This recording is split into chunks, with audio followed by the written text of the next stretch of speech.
Hey everybody, Jeff with a Better Dog LA here, talking today about muzzles. Big issue for a lot of people. Scary. I don't believe I have to use a muzzle. I don't like muzzles. The thing to remember here is muzzles are just a tool. We use them for the protection of the dog and for other people. If you're taking your dog to the vet, which is one of the most common things, and they get nippy, they're nervous, they're excited, they're freaked out. They can get a little nippy at things. This is a good way to provide an extra measure of safety for the people that are going to be working on the dog and for your dog itself. The big question is, how do I get my dog to be okay with the muzzle and not turn into a big fight? So we're going to talk a little bit about that right now. There's a couple different kinds of muzzles you can get. I use these. They're called Baskerville muzzles. There's other muzzles called Jafco. They're hard plastic. They've got vents cut into them. The Baskervilles I like because they are able to pant, because you see all the holes cut in here. They're able to breathe, lots of room, and we can feed through here, which is going to be the way we do the majority of our conditioning with the dog. So the way to work into this is to plan this out in advance. You don't want to be trying to do this a day you're going, cramming this device on the dog's face, then they're twice as freaked out. We want to take time to go ahead and condition the dog to not only using this, but being totally cool with it, and it's no big deal. You can even turn it into something that can be a game. And that's how we get the dog to accept this. So how do I find the right size? How do I find the right fit? How do we go about this? Best way to do it is to estimate. I bought a bunch. Obviously, I'm a dog trainer, so I've got all kinds of different sizes. The size you're going to need, try and find a place where you can return the ones that aren't going to fit. And we want to get one here, which is a little bit oversized for him. So you see, we put it on, we've done a little bit of work with him. But if you strap that on, as you can see, right, we're just getting started with this. It's an intense thing. It's stuffed up, it's crammed in your face. If it's too big, they can't see it, blocks their eyes, which makes it 100 times worse. So this is a little bit big. This is going to be the proper size because it's going to go down around his snout. This is the one we've been using. See, he stuck his head right in there. And it's not going to be blocking his eyesight. He's going to be able to see, but it's going to prevent him from being able to open his mouth and potentially nip. And all this is being done to get him squared away and ready to go to the vet, which can be a little freaky for him. Remember, Holiday is deaf. He can't hear. So a lot of these experiences that are stressful are even more stressful for him in a sort of unknown environment. So this just adds an extra layer of protection. I don't think we're going to need it, but just in case. So we're going to start with one of my favorite training tools, food.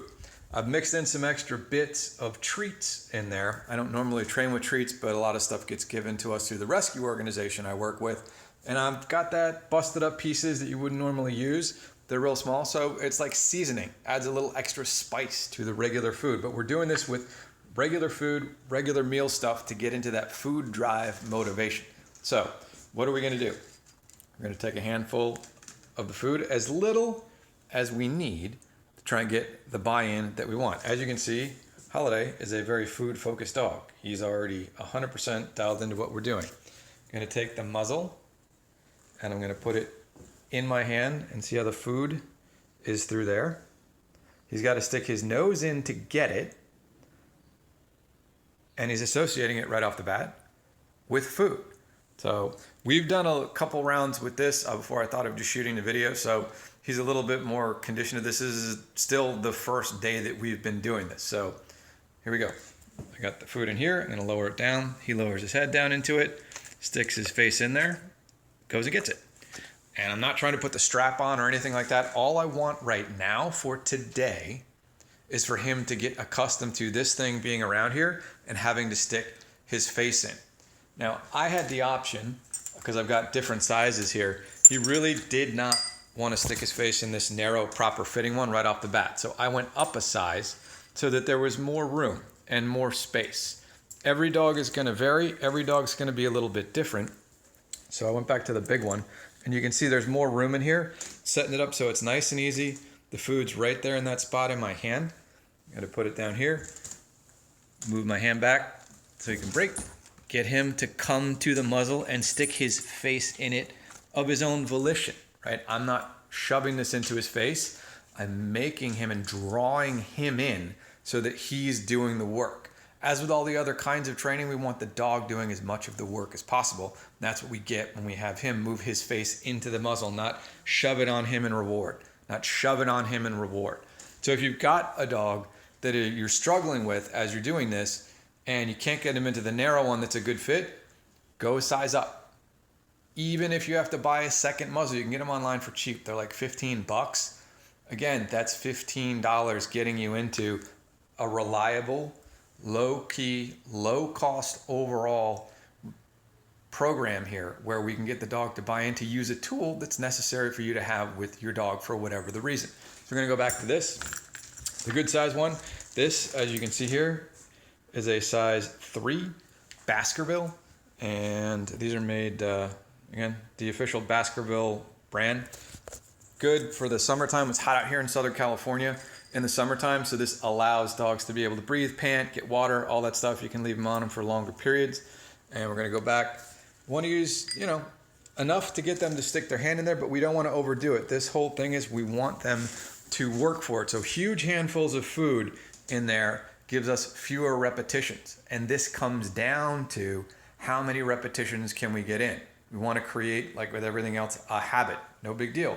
The more times he sticks his face in there and gets the food, the more the positive association sticks and the less of a big deal it becomes, and it just becomes a habit. So got him back here, move back, get him to move, put his face in there. Notice I'm not putting any of the straps on yet. All I want is him just accepting and being okay with and having a positive association with his face in this device. Remember, this is just day one. We don't want to, this is not a single day thing. You can do it that way. Obviously, if you're in a rush and you've got to go, there's an issue, get the muzzle on the dog. You don't want it to turn to a fight, and you don't want it to be an issue where you're going to get nipped at. But you got to do what you got to do. This is when you can strategize it out. And if it's something you know you're going to need or you need with your dog, this is a good way to work your way into it. So we'll do a couple more reps here. As you can see, it always helps when you have a very food-motivated dog, like Holiday. Whoop, those fell on the ground. He wasn't officially in a command. He was just kind of sitting of his own volition. That's why no big deal with that. So we're going to have him, just draw him in. Face goes in. He's able to get to the bits in there. Now the big question, what if my dog doesn't want to stick its face in there? The best way to go about that, dog doesn't eat. This is the only way the dog eats for the next week or so. That's it. Just with this exercise. Take some time, yes. Take some dedication, yes. But for the best results, anything you're going to do takes time and dedication. Eventually the dog will get hungry enough and they will find their way in there. Go up a size in the muzzle if you need to. Get another repetition in here. Notice how, again, I am forcing him to come to me and he's sticking his face in there of his own volition.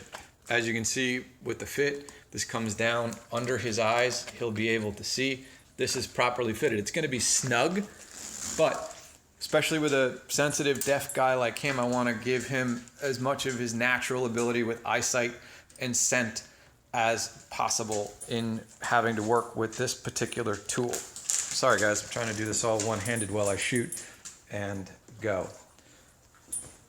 One more repetition here and we'll wrap this up because this is already getting a bit long. Handful of food in the muzzle. Give him a little tap on the butt. Over here, buddy. Oh, nugget fell under there. Ready, buddy? So here he comes, making him move towards it, then stick his face in it. And then manipulating it around a little bit. Again, Holiday's a super food motivated dog, so it makes this easier. If you have a super fearful dog, which is one of the bigger reasons you're going to need a muzzle, again, go up a size. Small investment to make for really, really good results. And we're going to go through this stuff a couple days in a row just to get him completely used to it and get him accustomed to it. Then we'll start putting on the strap. Then what we do is we start backing things up. Good. Now you got it on. You only eat with a strap on. Boom, boom, boom. Reinforce, reinforce. Strap on, strap off. Yes, it's a lot of steps, but if you want really good results, again, takes time, takes repetitions, and an investment in both yourself and the dog. Ready? Sit, buddy. Good boy. Down. Good. That's it. A little bit on muzzles. I'll have more on this, showing the strap stuff and everything else as we go along as the days progress. And if you have any questions, you can hit me up at email, jeff@abetterdogla.com. Bye.